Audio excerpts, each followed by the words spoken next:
Wouldn't you love to see one of these NFL owners, when somebody disrespects our flag, to say, get that son of a off the field right now, out, he's fired. He's fired! There are no SOBs in this league. These are men that, that work hard, of integrity. They're involved in our communities. Their fathers, their brothers, and their mothers aren't, what he said they were. I can't believe that, things like that are allowed to be said from somebody that's in his position and on the platform that he's on. It's just not cool. I want that guy to be one of the smarter guys in the room, and it seems like every time he's opening his mouth, it's something that is dividing our country and not pulling us together. Am I American? Like, literally, am I here for the fight for the, the home of the free, the brave? It's just kind of beneath, I think, a leader of a country to go that route. It's not what leaders do. I got a daughter. She's gonna have to live in this world. You know what I'm saying? And I'm gonna do whatever I gotta do to make sure, she can look at her dad and be like, hey, you did something, you tried to make a change. You feel me? If a guy feels a need to do something, he shouldn't be separated from his teammate who chooses not to. So we're not participating today. That's our decision. And I felt like he attacked our brothers, my brothers in the league. So I felt like it was appropriate to stand up with them and stand a lot. People look up to us because we're in a platform where we can speak about things, and people say stick to sports, man, but there's been lots of great athletes that have affected this world in a positive way, and that's what we're trying to do. As a team, as long as we stay together, we can handle anything. And it's always going to be, sunshine and rainbows, and we all have different opinions and different things. In the day, we have to stay together. The only thing you could do better is if you see it, even if it's one player, leave the stadium. I guarantee things will stop. Things will stop. Just pick up and leave. Pick up and leave. And the home of the Blue.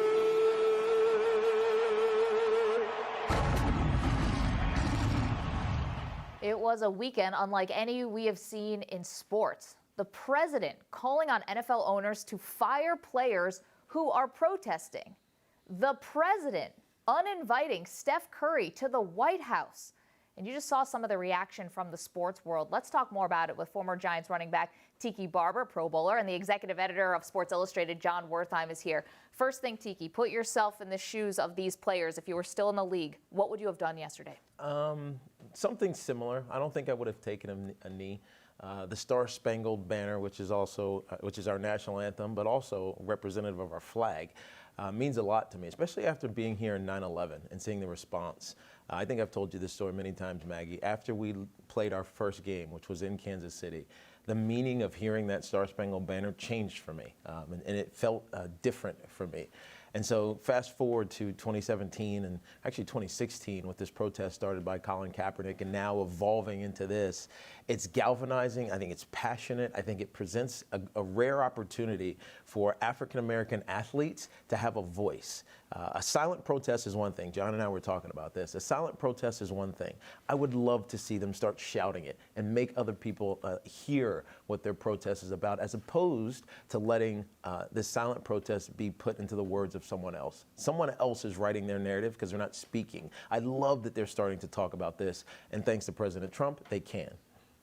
Are they, though? I mean, I guess haven't players been coming out and saying this is about racial inequality? It's about injustice. It's actually not about the flag. We're just using the biggest platform we can to try to send a message. I mean, they've been saying it for over a year. Yes. Is it now on the people who have an issue with it to understand why? But think about the narrative that exists, right? It's these guys are disrespecting the military, which is not the case. There were hundreds of thousands of civil rights activists who died as well for the rights of blacks in this country. Maybe they're representing that. They're not disrespecting military. They're not disrespecting the flag. They're using this platform, their only platform in some ways, to raise an issue to the top of the board. And I think that's fantastic for them. But for so long, think about for a year, it's been all about other people saying what this protest is about. Now it's about them starting to say what this protest is all about. Do you think athletes need to dignify this? I mean, Steph Curry said this is beneath a leader. We've heard words like lack of civility. Yeah. Do you think with President Trump? Yeah, I mean, and I think you said it originally. I mean, it was obvious from the montage. There is an inescapable dimension of race to this that goes beyond patriotism. You think athletes needed to respond? Well, if they had to respond. It was an affront to them. It was an affront to their mothers all over the country. And so a non-response would have been a tactical agreement. President Trump, we know this about him. He's a visceral person. He gets into a room, he sees whether he's being adored or hated, and he finds whatever. This was adored. Exactly. He says exactly what he has to say to be adored. So he's in Huntsville, Alabama, where he's clearly talking to his base that may have some racial insensitivities, and he just keeps pounding the hits, keep pounding the hits. And before you know it, he says something he's probably not even thinking about, calling their mothers or calling them SOBs, which is a tactical insult to their mothers. So in his mind, he's probably saying this isn't about race, but it's exactly about race because that's who he's talking to. Trump tweeted this morning, this has nothing to do with race. I mean, maybe he's not seeing it that way. His base is not seeing it that way. I mean, is it for him to just come out and say it's not about race, John? Is that enough? I mean, how do you think athletes would take that? That's, again, if you look at who he's gone after, whether it's Jamel Hill, whether it's Kaepernick, Steph Curry, I mean, you see the protests yesterday. I think dog whistle has become this voguish term. This is beyond that. I mean, this is inescapably about race. My only question, Chris Paul, ironically enough, was the first person who brought this up. Is this misdirection? Is this distraction? You know, his son-in-law has used a personal server for Russian visitors. There's a lot going on in the world. There's a crisis in Puerto Rico. Why are we talking?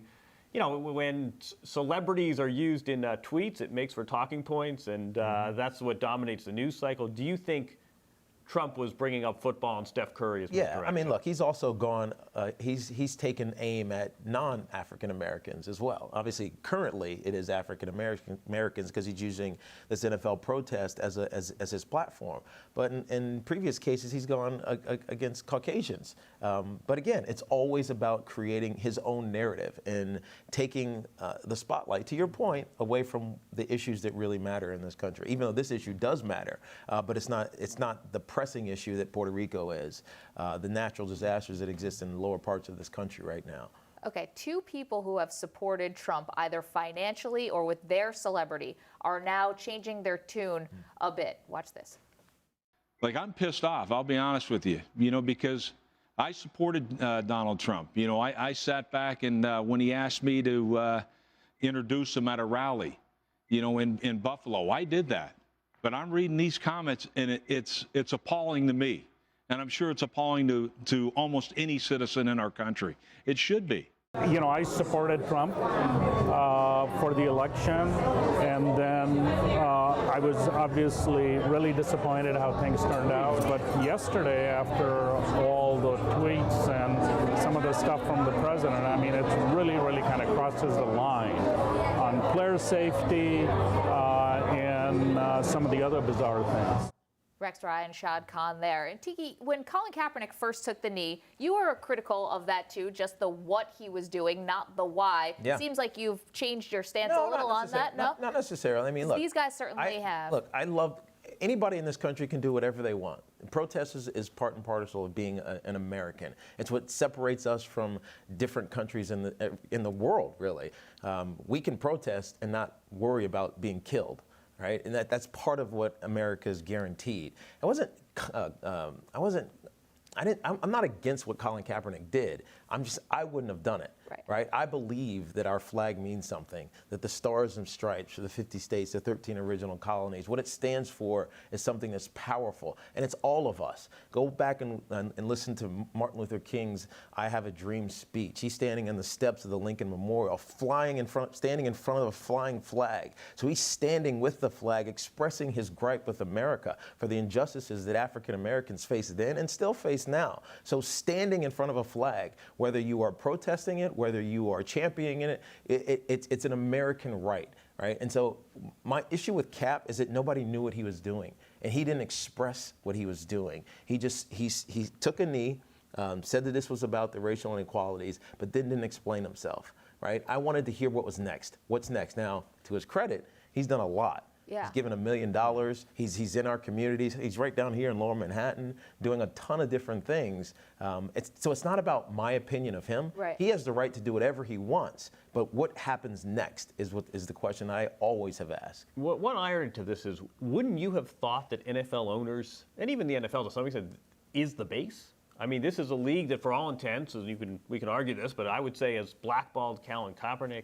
We've had athletes, we've had owners that have given 7 figures to Trump. We think of the NFL as a sort of militarized and much more conservative socially, culturally than, say, the NBA. One of the ironies with all this is, to see these attacks on Roger Goodell, I'm sure a lot of people are saying, wait, the lines are getting crossed here. I always thought this was the base. Well, this is a confusing issue. It really is for a lot of people. That's why you hear Rex Ryan lashing out against Donald Trump. That's why you hear all of these players lashing out against Donald Trump, even some of them who supported him. It's why you see Shad Khan standing arm in arm with his players in London in a very powerful display that was less this issue, but more anti-Trump, which it's an interesting, I think, shift to this conversation. You think it's a shift? Do you think this was sort of Trump pops off? Trump was not the issue. It's a news cycle. When Colin Kaepernick took a knee, and when the protests started at the beginning of this year, when Michael Bennett was sitting, Marshawn Lynch, whatever he was sitting for, it wasn't about Donald Trump. Donald Trump injected himself into this conversation, and interestingly, he has made it more powerful. More powerful. I think the conversation now is more powerful because it's not going to go away. And to think about this, Colin Kaepernick took a knee, and he was sitting behind a water bottle, a water bucket that nobody was paying attention to. He got asked one question, right? And it was a year ago. He played that year, hasn't played since, and he hasn't spoken really since. This issue has just grown and grown and grown. It has turned into a movement. It was a protest against violence against young African-American men in this country, and it has turned into this powerful movement that is not going to go away. So interestingly, Colin Kaepernick, who was 3 yards away from being a Super Bowl MVP, will not be remembered in the long history of this sport for being a football player, but more instead for starting this movement. And I think that's real and it's powerful. Absolutely. And Peter King writes in his MMQB, you had fewer than 10 players who were taking a knee or showing some sort of protest just a week ago. This week, over 250 in some way. We're doing something of protest. So it's like about 25% if you just want to use some quick math there. Something's just so specific about Sunday. 3 teams decided to just stay in the locker room for the anthem. Obviously, the Pittsburgh Steelers were one of them, but then Alejandro Villanueva, who is a former Army Ranger, he served 3 tours, he came out and stood at the tunnel with his hand over his heart. I mean, Mike Tomlin had said he wanted his team 100% participating in the idea of staying in the locker room. Does this sort of take away from what Tomlin wanted to do? No, I think one of the opposite. I think it's did the this opposite. add to it? I think, look, civil disobedience is core to this country, right? And as long as you're not. What a great animation of choice and freedom. I completely agree. Okay, but play that out then, just not logistically, but Maggie, in a locker room. Talk about uniting, dividing. This will not affect this locker room at all. Okay. For us to pretend that these conversations don't go on in locker rooms, that what's going on in this country, whether it's what's happening in Puerto Rico or what happened in Houston and J.J. Watt's unbelievable attempt to raise, really not attempt, but a success in raising millions of dollars. These men talk about these things, right? We're not stupid athletes who just read playbooks and as one coach told me jokingly early in my career, we're just PE majors coaching PE majors. That's not true, right? These guys are educated, they're aware. And yes, sometimes we do talk X's and O's, but a lot of the times you're talking about what's going on in life, whether it's personally or what's going on in this world. And so what Villanueva did is going to create a conversation. And they're going to ask him, well, why did you feel the need to go out there? He's going to say, because I served my country proud for 3 tours. And that standing for the national anthem means something to me. It's as core to my heart as it is to you guys deciding to take a knee. That's really the essence of all this, though, right? Yes. But isn't there also an underlying thought in why things feel differently today than they did even 4 days ago? Of course, because it's about the divisiveness, right? I feel like in some ways it's almost like, not that you need to be choosing sides here, but because of the divisiveness of the words of our president, John, that it might feel that way to certain players. Richard Sherman said, if you're not condemning, you're condoning. I mean, do you feel like that's a reality that a lot of NFL players have to live right now? I think race, race, race. I mean, I think that's really what's going on in this discussion. I mean, again, that opening montage was very clear where sort of that's what we mean when we're talking about division. I mean, there's a lot of inconsistency in what the president said. I mean, to Tiki's point, I think this was unrehearsed. This is just sort of impetuous guy at the bar talking. Right. But I think in terms of, I think athletes, this has been gradual. I mean, this has been, 5 years in the making, but athletes are finding their voice. Social media has been a real catalyst in this. And the fact that you have athletes, African-American athletes, shouting down the president of the United States, LeBron James, you bum, and there are millions of people saying, absolutely, I concur, I agree with you. I mean, we are at such a strange time, but I think a lot of this is athletes realizing that they have this platform. We've been saying it forever, but I think this has been steadily building. Yeah. Ferguson protests and Trayvon Martin and hoodies. And now we're at a moment where athletes have no qualms about taking on the president of the United States. I think it's great because the president of the United States can't actually do anything to them. As much as he wants to say fire them, get rid of them, he can't do anything. It's a private business. He can't, but we all know about the amount of owners that donated. We know the ones who donated seven figures to his campaign. But don't confuse money with emotion. And what people... I think Trump thinks it's business. I don't think he thinks it's can emotion. I think it's a business decision. Some of that also was a little misreported, that it was to the inauguration, and the owner said, listen, if Hillary had won, I would have given it to her. This was just sort of smart business. This was not necessarily an endorsement of Trump. I think that's been a little bit skewed. Okay, let's move to baseball, because the first player to take a knee after President Trump's comments in Alabama was Bruce Maxwell of the A's. And Maxwell is the first Major League Baseball player who took a knee. He's from a military family. He's a rookie from Alabama, raised in Alabama. His father is a career military man. And what I found interesting about this, though, was actually the response from pitcher Chris Archer, who applauded Maxwell but said he would not follow suit. He said no matter how you explain it or justify it, some people just can't get past the military element of it, and it's not something I want to do, is ruffle my teammates' feathers on my personal views that have nothing to do with baseball. This is Chris Archer. So baseball has played such a significant part in terms of issues of social justice in the history of this country. Tiki, are you surprised that that just is not the case now? No, I'm not, because guys want to play their sport.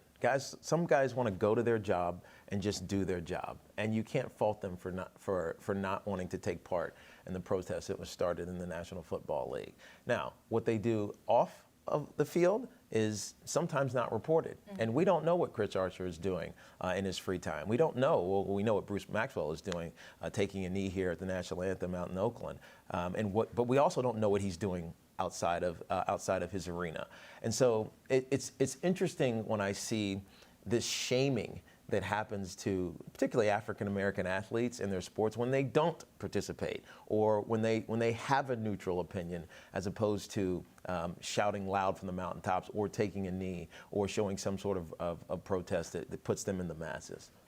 I mean, but is that what Chris Archer's doing, or is he just saying that even though Bruce Maxwell is doing it, I still don't feel comfortable enough to ruffle the teammates? I don't think it's his teammates. And again, we keep going back to this locker room and what's going to happen. Well, especially in baseball, where there's no real. I mean, these guys are not passing the ball to each other. He says here, from the feedback that I've gotten from my teammates, this is the full quote. From the feedback I've gotten from my teammates, I don't think it would be the best thing for me to do with. But his teammates are not going to not like him. You know what I mean? They're not going to disallow him in the group or push him out into another clique that has to become his, or he has to own because he would take part in this type of protest. So I keep hearing this about the locker room's going to be fine, right? A locker room is a group of brothers. It's no different than if I was sitting here with my twin and my brother did something I completely disagreed with. He'd still be my brother, right? And that's exactly what's happening in these locker rooms. The issue, and I think what athletes are afraid of, is what's going to happen outside of that locker room and how they're going to be vilified, or how they're going to be viewed by people whose opinions they can't control and can't reason with. But are we overrating unity in general? Same exactly what Tiki said. You like X, I like Y. We're still going to play on the same team, and I wonder if there isn't worth expanding that conversation. That you want to stand for the anthem. I'm a fan. Another player wants to. Well, you know what? I got to tell you, John, that would be. We talk about divisive and dividing the country. Should we not have the capacity to appreciate different people making different choices. Yes, and that's exactly what we should be thinking about. That's what we should be doing. Take that locker room culture, which, trust me, it's not always hunky-dory. It's not always, hey, buddy, I like you. Sometimes I can't stand you. I'm going to fight you, but I'm still going to go to battle with you on Sunday afternoons. If that could exist in the entirety of this country, have respect. Right? I may dislike you, but I respect you. Right? I didn't get along with Tom Coughlin all the time. Chris Archer is not saying, you know, I'm not talking to you on the bus. Agreed. I think that's the issue that I think when people see the comments by the president, it doesn't seem like you're having a civil discourse when you're calling somebody an SOB. No, because that's divisive, right? So is he not supposed to be setting, at least in some part, the example? And I think that's why this is different today. It's a bully tactic. It's a bully tactic to call names. Yeah. It's something that most of us get over by the time we're 15. And he seems to not understand that. And it's frustrating because it's unbefitting of the president. Right? Of course, the president of the United States. He's the leader of the free world. Yeah. What he says matters, right? And his rhetoric does not befit the position that he holds. And it certainly mattered yesterday as we watch games all across the country. If we forget exactly, and John, Tiki, thank you guys so much. If we forget exactly what the NFL protests were originally about, we'll watch this. Hi, I'm Malcolm Jenkins, safety with the Philadelphia Eagles. And I'm Anquan Bolden, retired NFL wide receiver. We want to take this time to let our fellow football fans understand why we've been demonstrating. One of the many things that make our country great is that it was founded on the idea of justice for all. And we feel that it's our responsibility to take a stand against the injustices that we see happening in America right now. This season, I'll be raising my fist to take a stand for racial equality and a much-needed reform to our criminal justice system. We're playing against policies and practices that reinforce the cycle of poverty in the communities that need the most help. We want to put an end to the money bail system, which unjustly punishes the poor. We're fighting to pass clean slate legislation in the state of Pennsylvania that would automatically seal nonviolent misdemeanor records after 10 years. We're looking for police accountability so we can rebuild trust and work together to make our community safer. These are bipartisan issues. I have police in my family. I have military in my family. This is about lifting up our communities and treating them with the dignity and support that they deserve. We invite all Americans to join us as we talk about these issues. The only way to create change and win is together. This country stands for freedom, liberty, justice for all, and it's not happening for all right now. When somebody disrespects our flag, to say, get that son of a off the field right now, out, he's fired. Colin, if this country disgusts you so much, leave. He's fired! When you see our leader strongly denounce African-American players exercising their First Amendment right, and then owners for not firing these guys, calling them SOBs. It was all around just a sad, sad day. I got a daughter. She's gonna have to live in this world. You know what I'm saying? And I'm gonna do whatever I gotta do to make sure, you know, she can look at her dad and be like, hey, you did something, you tried to make a change. You feel me? This is a time when activism is coming back into the forefront. 8 years we've watched Obama divide this nation like we've never been divided before. It's just kind of beneath, I think, a leader of a country to go that route. It's not what leaders do. If y'all didn't want the man in the White House, y'all should have voted the other way.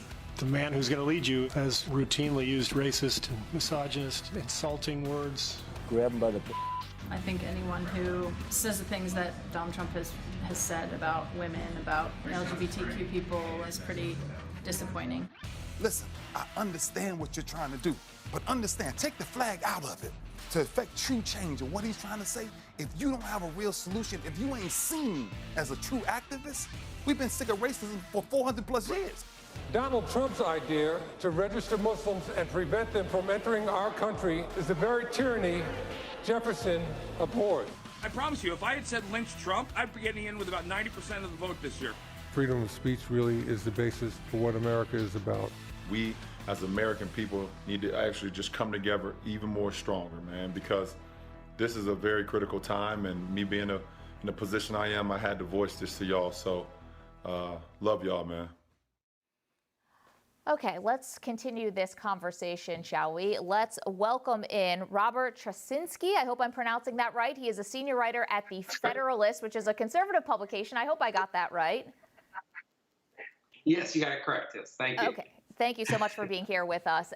You wrote today something on the Federalist about the protests that we saw at the NFL over the weekend and other things from the sports realm. I'm just curious, is it the issue of the athletes protesting this way and how they're doing it now, or do you feel like you would have an issue anytime an athlete would speak their mind something outside of sports?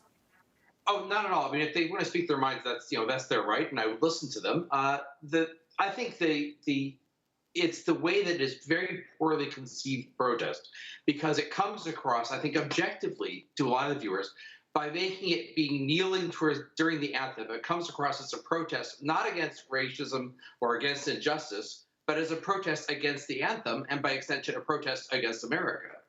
And this is amplified now. You go on Twitter and places like this. It's amplified in some cases by the rhetoric of some people on the left who want to say America is a fundamentally corrupt, a fundamentally evil, a fundamentally unjust country.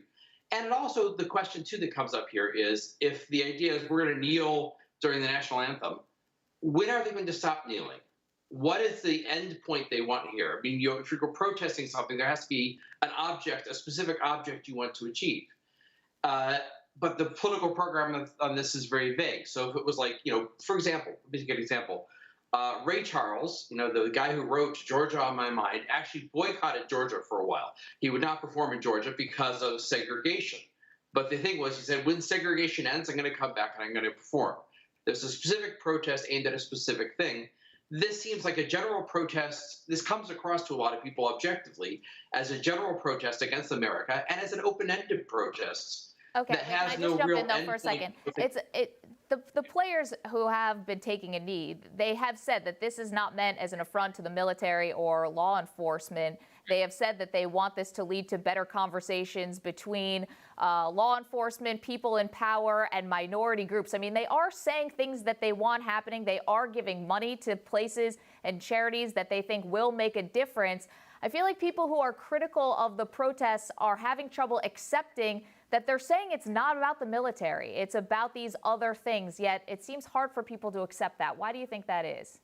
I don't know if I'm accepting that that's what they think they're doing, but the thing is, the criticism here is it's a poorly designed protest with a muddled message, because a lot of people see you're not standing for the anthem, and that's a major issue for them. I mean, I think Alejandro Villanueva, the fact that, this is a guy who is never not going to stand for the anthem. And a lot of people out in the country, it's easy for sports editors in New York City to think, oh, this is great, we're having a conversation, everybody loves it.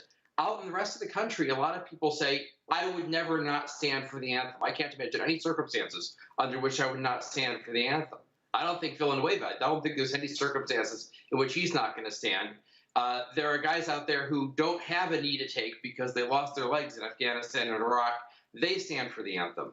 So I think it's a matter of these people being very out of touch with the audience. And I think they're actually doing a disservice to their cause, because they're unnecessarily antagonizing people with the way they're presenting the message. I think there's a great conversation we should have. Wait, can I just play devil's advocate though? I mean, okay, so I got to play devil's advocate though, because as someone who covers sports every single day, it has made a difference. I mean, we are really talking about this, whether it's about the anthem protests themselves or about what the anthem protests are about. I mean, a year later, can you really deny that what Colin Kaepernick did and the conversation he started did not start a greater conversation that has been something that has been helpful? I mean, if people want to just boo him and boo the players and tell them to stand up, I mean, they might not be able to be reasoned with, those people. I mean, they are being clear about what they're doing, and it's a year later. I think outside of, in a lot of the heartland, people are shouting at each other more than they're talking. And I also think they really fell into a trap here with Donald Trump. I mean, this is Donald Trump. It's like there's this cycle I was talking about where, I'm not a pro-Trump guy, but there's this weird cycle of Trump, anti-Trump, and anti-anti-Trump, where Trump says something objectionable. People object to it and go totally overreact and say something that is, that makes it so that people like me then have to come in and agree with him and almost like take his side, even though we don't want to. So I think that what you have here is, they really fell into a trap by saying Trump wants this to be the flag and the anthem is on his side over here with him, and the people protesting are over there against the flag and the anthem. He wants to frame things up and set it up that way, and I think people really fell into a trap on that. He wants it to be, I'm for football and apple mom and apple pie and the flag and the anthem and patriotism, and you're over there, against guys who are veterans and against guys who are patriots. He wants to own patriotism an issue, and I think they really sort of let him, by choosing to do the symbolism this way, I think they let him take that. I think they fell into that trap. Robert, let me ask you this. If you were advising these players who are interested in having their voice heard or their protest felt, what would you advise them to do? I like, the thing like linking the arms would be a way to do it. I think that was a bit more respectful. Like, it didn't seem like you were, it came across more as you were showing solidarity with your teammates and with people and the people you're standing next to, rather than not showing respect for the flag or for the anthem. And I think that there are a lot of other different ways they can do it. I just think the symbolism of this was sort of ill-conceived from the beginning and ended up making this more divisive than it really needed to be. I think that, one of the points somebody's making about this is that when Martin Luther King went out and when some of those people went out, they never made it about, I'm against America's evil and I want to be against it. They made it about America is great and we want to be part of this great thing and be fully included in it, and did it in a more positive way instead of a way that I think a lot of people find very often. But Robert, they are saying that. I mean, I have to say, we have to go to some things that are facts here. I mean, they are saying that they love this country, that they appreciate being part of this country. Players like Michael Bennett, whose father was in the Navy. I mean, you have people who are saying it's not about the military. How they're muddling the message and how that comes out to a lot of people. There are a lot of people out there in the country who could say, they would never, there's no circumstances under which they can think they would ever not stand for the anthem. And that comes across, I think, very offensive and very off-putting to people. And I think that muddles the message. And plus, I'm out there on Twitter, I'm out there looking at what various people are writing. You do have a wing of the left that basically freights this with anti-Americanism. So that message is, to the extent they have a positive message to send, which I'm very interested in discussing. I think it gets overhyped and overheated. And here's the problem. It gets overhyped and overheated. And there's some very interesting discussions about how do you actually go out and make reforms so you can still have law and order, you can still keep crime down, but at the same time, reduce, change the training, to reduce the number of people being, innocent people being shot by police. Yeah. Robert, I understand that, but so I feel like the heat, though, is not coming from the players. The heat, the rhetoric, the visceral reaction comes from those responding to the players. And aren't oftentimes protests accidental? When Rosa Parks decided not to get up from her seat on the bus, that was an accidental protest. Obviously, it led to the Mississippi bus boycott, which turned out to be an enormous moment in the civil rights movement. So aren't accidental protests as important to this country, especially as it pertains to civil rights, as being organized and doing things exactly perfect and not offending everyone? Do you understand what I'm saying? Yeah, the accidental protest is fine. What I'm saying is I think people are closed off to hearing the message that of understanding why it is that this is so offensive to so many people and actually shuts down the minds that they're potentially trying to reach. Robert Trzynski joining us from The Federalist. We appreciate your time today. Thank you so much. Thanks for having me. All right, this weekend hasn't been just about the protests. Here's how LeBron James responded to President Trump. What's up with y'all, people? Just giving y'all a little bit more in-depth insight about my tweet from earlier. I think it's basically at a point where I'm kind of just a little frustrated, man, just because this guy that we've put in charge has tried to divide us once again. And obviously, we all know what happened with Charlottesville and the divide that caused. And now it's even hitting more home for me now even more because he's now using sports as the platform to try to divide us. And we all know how much sports brings us together, how much passion it has, how much we love and care, and the friendships and everything that it creates. And for him to try to use this platform to divide us even more, it's not something I can stand for, and it's not something I can be quiet about.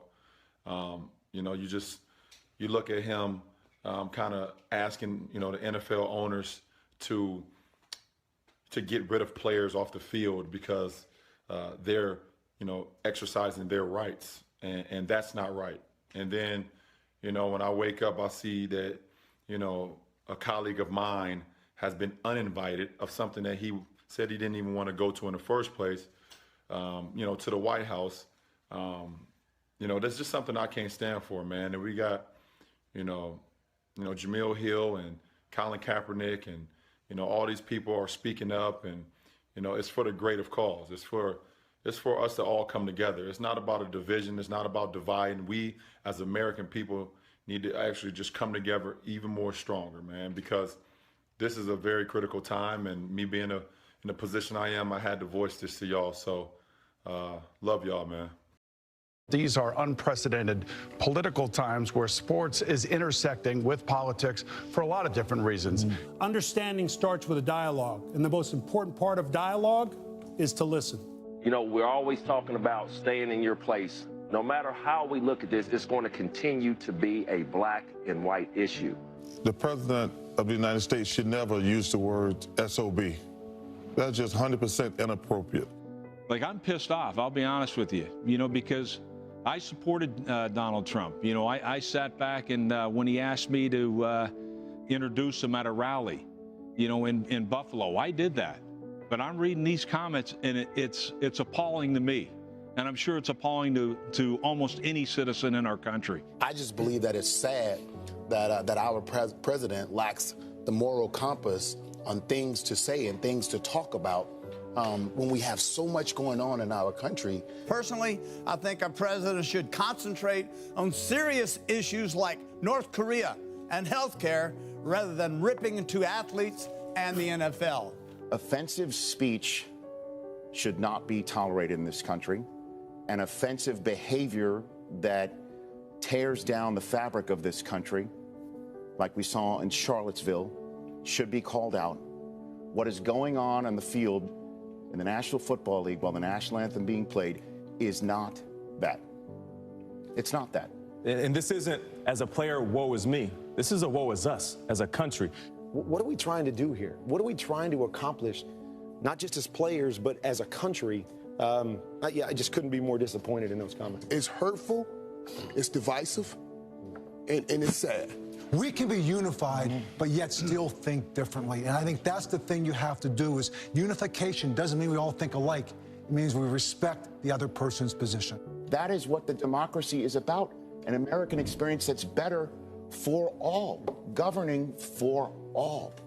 That is what this is about. And today, hopefully, will turn out to be a day of unity. Okay.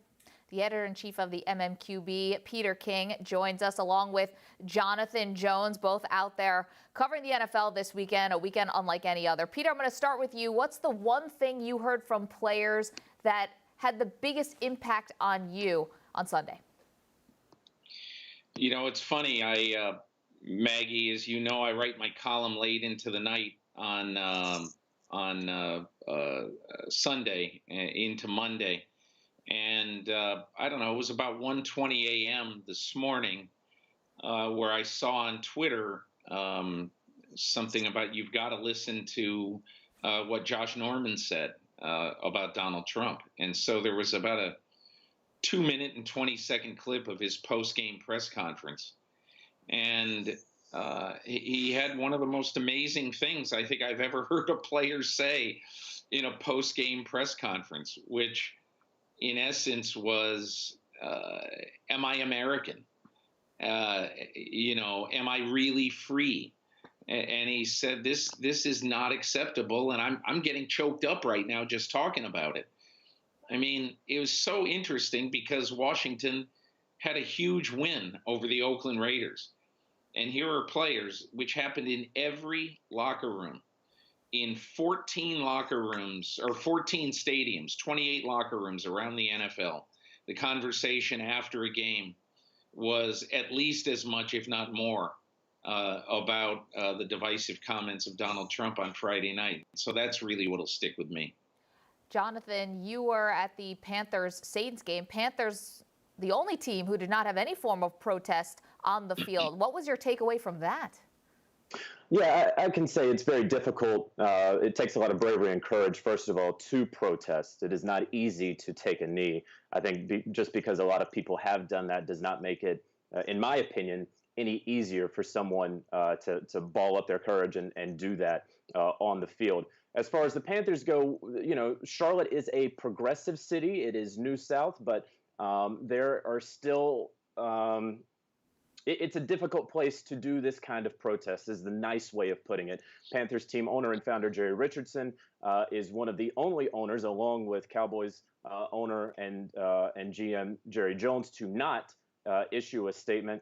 And, to Jerry's credit, I will give him this. It is much better than these hollow and meaningless statements that a number of these teams have put out. I would argue that it is better to not say anything at all than just have a bunch of vulgarities in a statement. That said, Julius Peppers did stay inside the locker room. He said afterward, he was very poignant in saying, hey, there are only a few times in a man's life where he can make a statement where something is so important that you have to seize the moment. He did that by staying inside during the national anthem, not making this a quote unquote about me or about anything else. He wanted to remove himself from that situation, something that personally I respect.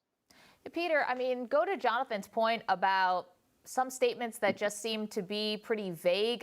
Were there some teams, do you think, that were just paying lip service to this issue as opposed to actually caring about it? Yeah, there was a lot of pressure after the sort of avalanche of statements began. I think the New York Giants were first. Maybe Jed York was second of the 49ers. Then the avalanche of statements began. And if you didn't make one, then everybody said, well, why didn't you make a statement? And so clearly, Jerry Jones, who's now in the rebel camp of the NFL, and Jerry Jones, who, by the way, contributed to I think the inauguration of Donald Trump, gave $1 million to the inaugural fund of Donald Trump, which several owners did. And Maggie, I think that goes to the point of, look, this is an uncomfortable topic for people all over the country who are members of the establishment. And look, it's an uncomfortable topic for me. I guess you'd call me, I'm a member of the establishment. I've been a sports writer for 37 years. And so all I thought when I saw most of these statements is, they're saying something, but they're not really saying anything. The vast majority of these statements were basically, I'm going to make a statement so that I can say, hey, I've supported our players. I said something very, very mild. The Giants, were biting. Robert Kraft was a little biting. As I wrote in my column today, Maggie, Robert Kraft, Donald Trump is one of the small circle of friends who week after week after week in 2011, after Myra Kraft died, not only did Donald Trump and Melania Trump sit shiva with him for a day after Myra Kraft died, but Donald Trump called Robert Kraft weekly after this to check in on him. Donald Trump got a Super Bowl ring this year from Robert Kraft. So they're obviously close. So imagine how difficult that was for Kraft to say, I'm deeply disappointed in the tone of his comments. And so, look, this was something that, in my opinion, a lot of owners just had to just check the box, and I've got to say something, even if I'm saying nothing. Jonathan, I'd say you're on your way maybe to be a part of the establishment, maybe 30-year career in football writing, I hope is in your future. You're a little bit younger. Players are a little bit younger as well. Do you feel the same things, the sentiments that Peter was feeling, or do you feel differently about it? Well, I can say, and this kind of goes back to what the gentleman in the previous segment was talking about, these vague notions of Martin Luther King and loving a great America. Let's, he's going to be brought up a lot, and he's been brought up a lot, and he will continue to be by college coaches, by NFL coaches, by talking heads. This great America that MLK apparently loved so much hated Martin Luther King Jr. They surveilled Martin Luther King Jr. and ultimately they killed Martin Luther King Jr. And so to bring up this idea of, oh, we should be protesting in a different form in unity. Martin Luther King Jr., if you read the letter from Birmingham jail, said that the greatest obstacle facing this movement is the white moderate that cares more about order than about justice. And that is what so many of the arguments against what went on yesterday across the NFL, that, oh, if they just wouldn't protest the flag. They're not protesting the flag. They're not, and look, Donald Trump has inserted himself into this conversation as he has done over the course of the past 3 decades, no matter what it is, most notably the Central Park Five, if we're going back to the 80s, and then, of course, into the birtherism idea and popularizing that notion. This is still about police brutality. This is still about systemic racism. This is still about the systematic oppression of black and brown people. That is what Colin Kaepernick first took a knee for. That is what a number of these players are continuing to protest. And so let's not, I don't want to lose sight of that, number one, but then I also don't want to lose sight of, while we have this Trump versus the NFL, the main issue, or the issue at least for me, is not one of these teams, including every team that issued those mealy-mouthed statements, has not signed Colin Kaepernick, who is demonstrably better at quarterback than a number of quarterbacks in this league. Yeah, I mean, you brought up a lot of things there, and about Trump versus the NFL now. I mean, he's talking about how the ratings are down. He's bringing up the fact that fans were booing in several arenas, shouting at the players to stand up. I mean, if you are the NFL, if you are a team, I mean, what area should they be focusing on now that there's just so much really laying at the feet of not just the teams, the players, everyone involved? Well, it's tough for me to say. I'm sorry, Jonathan. Let me just say one thing, if I can, quickly. Yeah, go ahead. And Sure. I'll let Jonathan chime in if it's okay. I think it's incumbent on the NFL to act on some of the requests of the Players Coalition.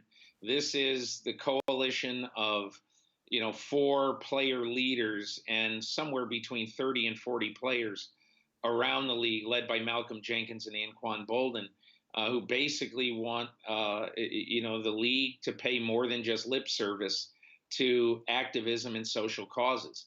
And I think their theory is, if you can devote a month to, or whatever the league is going to do this year, to breast cancer.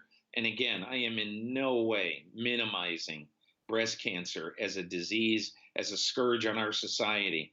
In no way am I doing that. But I think players believe that you need to do something more than just issue some very, very mild statements supporting your players. They think the league needs to show that they're in lockstep with players and support whatever they would want to do.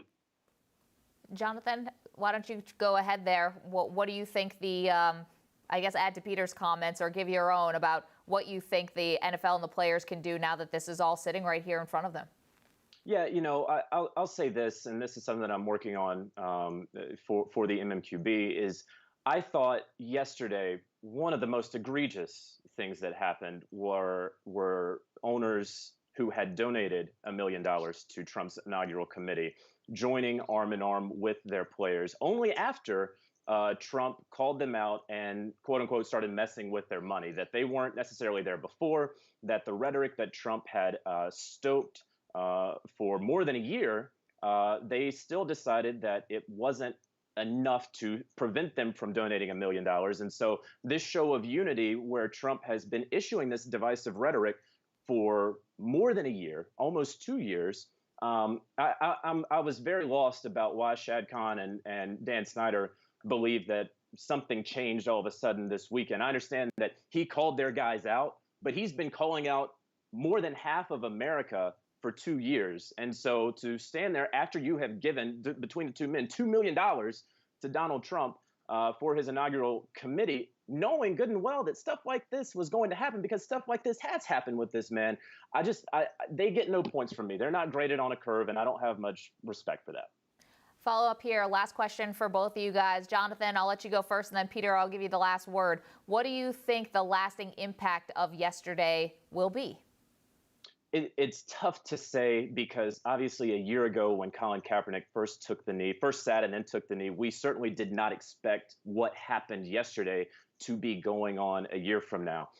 In the Pollyanna world that we hope to be in, we will, of course, all be united together, and there will not be any racial inequalities. So what's the next step? I don't know. And I dislike when people are are arguing that the players don't even know what's next. We don't know. No one knows. And so this is a very fluid thing, and I appreciate that the conversation has been moving in a very positive direction despite what our president is trying to do. Maggie, I guess I would just say that I think what happens next is that both the players and the league should not drop this. It would be a waste of time if it goes on as business as usual. I mean, as I wrote in my column today, it was really starting to die down. I mean, things were really, everybody was sort of getting used to the fact that, okay, it's a terrible injustice, but what are we going to do? Throw stones at NFL office windows, of a bunch of teams that people think should sign Colin Kaepernick? But I mean, look at week 2. How many players demonstrated in week 2? Marshawn Lynch sat. A couple of people either locked arms, or I'm not even sure if Malcolm Jenkins, I think he did, raised a fist in week 2. But what I'm saying is, think back to week 2. Think back 8 days right now. Was anything going on? Were the networks focused on anything that happened before the game? I was in Oakland. And the only thing that you saw in Oakland, the only thing was Marshawn Lynch sitting on a Gatorade container. And nobody else did anything. Well, what happened is Donald Trump used invective, and he proved that he's the divider in chief. And so what he did is he got more than 250 players and some coaches. It might be close to 500 players. I just used a figure that I was positive of people who actively participated. And I think that's going to continue. And I think it should continue. Otherwise, if players are just willing to let it drop, then what do they stand for? Peter King, the MMQB.com, Jonathan Jones, MMQB.com. Appreciate both of your perspectives, gentlemen. Thank you so much. Thank you.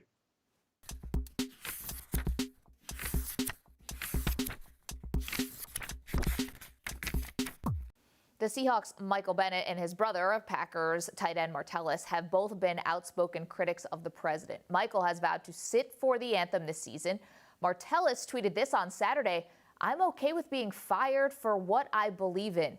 To get some perspective, their father, Michael Bennett Sr., joins me now from Houston. Now, we know the Seahawks met for 4.5 hours on Saturday to try and figure out how to show their frustration with President Trump's comments. They met again on Sunday.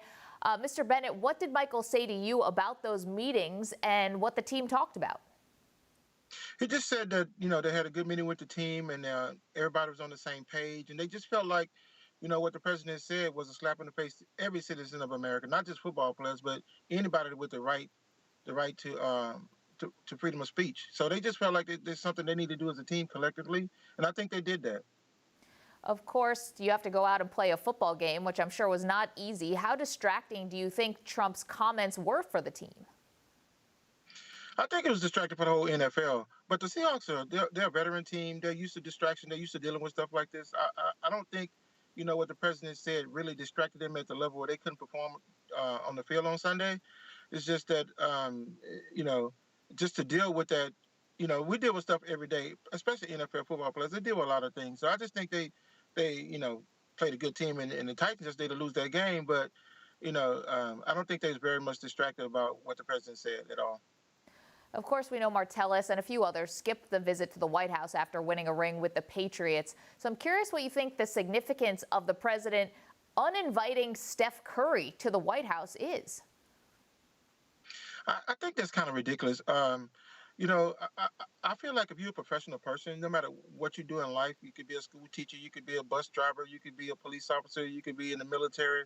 I mean, whatever you're doing, I think at some levels, you got to have some control over what you say and what you do and how you deal with people. I just feel like, him uninviting Steph Curry was just, has never happened since the history of our presidency where we had somebody uninvite somebody from a winning team, from a national championship winning team or NFL Super Bowl winning team or NBA championship, uninvite somebody to the White House. That's never happened before. But Steph Curry, I don't think he was going anyway. No, he said that he was not, but then the president took away the invitation anyway. Roger Goodell said he was proud of the league yesterday. Did you feel the same way? Oh, very much so. I felt really good about what the NFL did yesterday as a whole. The owners came out speaking on behalf of the players. I just feel like, the NFL is a great organization. They do a lot in the community. When people tell NFL players to just shut up and play football, I mean, what if J.J. Watt, he raised $38 million for the community. Michael Bennett, he's doing for the foundation, through his foundation for the community in Seattle and Hawaii and in Houston. We have great players throughout the NFL doing great things. You have NFL Man of the Year every year. You see a guy, everything he's doing in the community. So what if those guys stop doing what they're doing and just shut up and play football? The country wouldn't be as good a shape as it is right now if those guys wouldn't have an opportunity of doing the things that they're doing outside of football. As far as the whole league is concerned, this was part of the statement. They said the NFL and our players are at our best when we help create a sense of unity in our country and our culture. Divisive comments like these demonstrate an unfortunate lack of respect for the NFL, our great game, and all of our players, and a failure to understand the overwhelming force for good our clubs and players represent in our communities. No mention of the president by name in that statement. Did you think this was a strong enough message sent by the league? Yes, I thought the league did a very good job with that message. I thought Roger Goodell did a good job. I just feel like, the NFL, they're going to stick together. I mean, the NFL is a great organization. They do great things within our community, outside our community, on the football field, off the football field. And I thought Roger Goodell did a great job with that message he sent out to the country. Moving forward, what can we expect from your sons? We know Michael said he's going to sit. Obviously, the team stayed in the locker room for the anthem in week 3. Martellus tweeting out that he's willing to be fired for what he believes in. What do you think is going to be coming from the Bennett brothers in the weeks ahead? Oh, they're going to continue to do what they're doing. Michael's going to continue to sit. Martellus really wasn't sitting. He was just, he was just doing what he was doing. He wasn't really sitting. Michael's going to continue to sit. He's going to continue to support the things that he feel like needs to be changed in this country. And then I'm proud of him for doing that. I mean, you got to think about this. When your livelihood is threatened because of what you believe in, that's just not a fair thing to do. Or say about people. I understand people are discouraged about what Michael's sitting. I understand that. I'm a veteran of the United States Navy. I did 10 years in the Navy, and I understand what people are saying. I've had friends who died, in the military. I understand what they're saying, but I also understand what Michael and other people like Michael are doing in the NFL. When you have, of course, people in the military have lost fathers and brothers and mothers and sisters and uncles. But also people here in the United States who dad may just be going to the store to get some milk and won't make it back home because he got shot for having a busted tail light. So those situations, in my opinion, are the same. We don't want to see anybody get killed innocently, going to the store or going to pick up their child from practice or something like that. It happens every day, not every day, but it's happening in the United States, and then once is too many. So what Michael is doing, he's standing up for it, and I'm proud of him for doing that. Michael Bennett Sr., appreciate your thoughts, sir, and we'll talk to you again soon. Thank you. Thank you.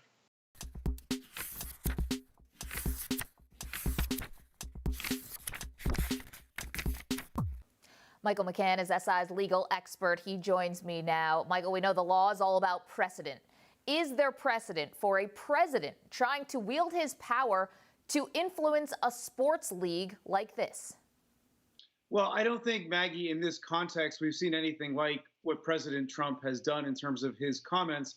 Though, in fairness to President Trump, presidents have been very active in the sports arena, going back all the way to President Theodore Roosevelt, who threatened colleges to get their act together in terms of college player safety, which led to the creation of the NCAA.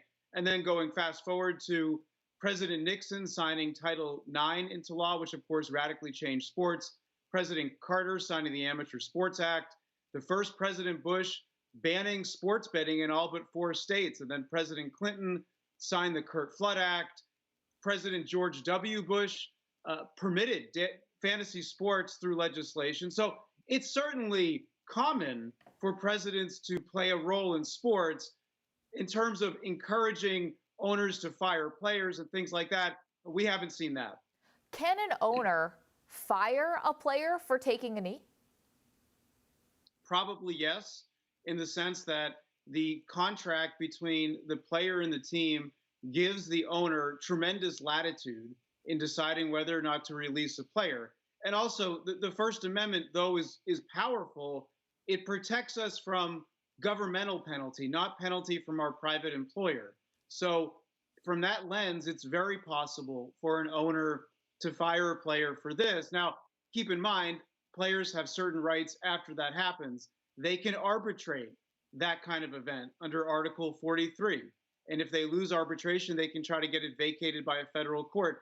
There are also potential state and municipal laws that protect private employees. We know that they exist in Connecticut. They could exist in other locations.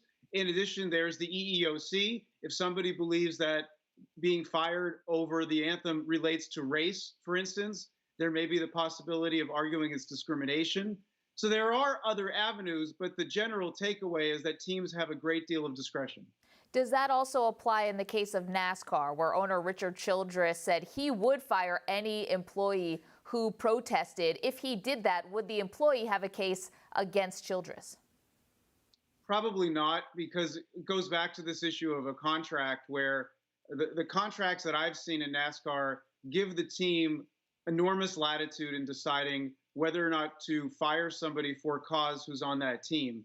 And I just saw a contract last night where the language is clear. If a member of the team violates a team policy or isn't cooperative with the sponsor, and of course the sponsor is a big part of the story with NASCAR, right? Because sponsors really are integral to the entire process. If they don't like a member of the team not participating in the anthem, that could give the team grounds to fire them. Now, the person fired can go to court and can try to litigate it, but in terms of the likely takeaway is that can happen.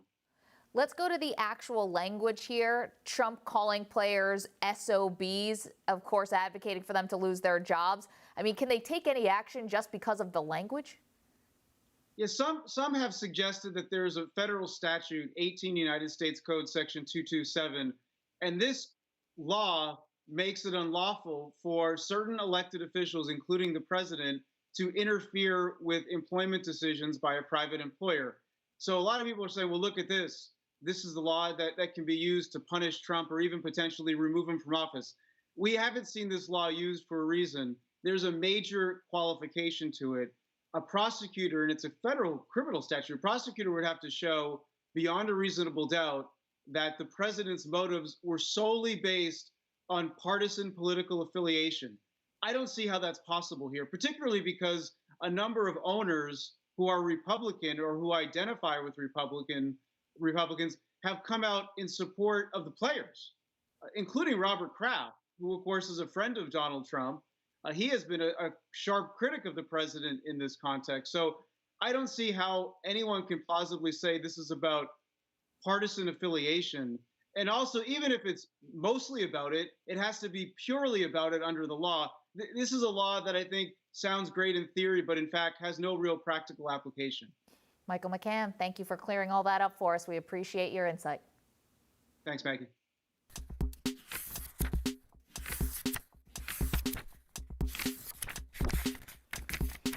John Wertheim, the executive editor of Sports Illustrated, back here with me. Okay, we've gone through this entire show. We have a lot of people out there watching on Facebook, and we appreciate you commenting. And despite the fact that it was President Trump who really inserted himself into this conversation, if you will, these protests in the NFL and the NBA, we're getting a lot of comments like the one from Jerry, who says, sports does bring us all together, but let's keep the politics out of the game. What is your response? I mean, the president himself has inserted this. I don't know how we can now keep politics out of the game. What do you make of comments like this? The president effectively declared war on sports this week. And there was a response to that. Sports have this ability to unify, but that doesn't mean that they're insulated from politics. And I think, people say stay in your lane. I'm not sure there's more than one lane these days. And this was a very strange weekend. We'll see how it plays out. Again, I think this cannot be divorced from race. But the notion of stick to sports and that sports and politics run parallel to each other, I think that was splintered this week. And again, it was the president who ignited this. Can't help but think that we're actually having two very different conversations here. By we, I mean the entire sports viewing public. I think that one conversation is about what the players are taking a knee for, which is racial injustice. It's about inequality. It's about police practices and minority communities.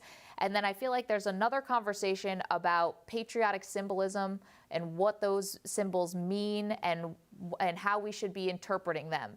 And I don't know if ever the twain shall meet, because I don't think we're having the same conversation. I think two sides are talking at each other. I don't think the twain have to meet. I mean, and I don't think that if you're saying this is about Rosa Parks and the right to pray. I talked to an NBA player last night who said he's thinking about Rosa Parks. That's completely different than honoring the military. I think we should have the capacity to accommodate both. I think that choice is really what's a big part of this. I think, again, Tiki and I were talking the same way. Locker rooms, not everyone has to be completely unified. You can still go out and play with teammates. We should be able to have the capacity to say you and I think differently about this and have different reference points. The flag symbolically means something different to you than it might to me. But again, the notion that sports are somehow the safety zone, for better or worse, and I think you could argue either way, for better or worse, that is really no longer the case. The one thing you would hope to see is just some respect. In some ways it's cliched, but that's a lot of the things that sports are supposed to sort of teach people. Exactly. And I think that got a little bit lost because of our president. Jon Wertheim, thank you so much. Really appreciate it. Thank you all for watching SI Now. We'll be back tomorrow. We'll be talking about stuff on the field, I think. Depends what happens. We're always here for you, though, normally at 10:30 a.m. Eastern, which will be our time tomorrow. Keep it locked to SI.com and our handle at SI Now Live for all the latest news and headlines. We'll be posting clips of this show right there. Thanks a lot.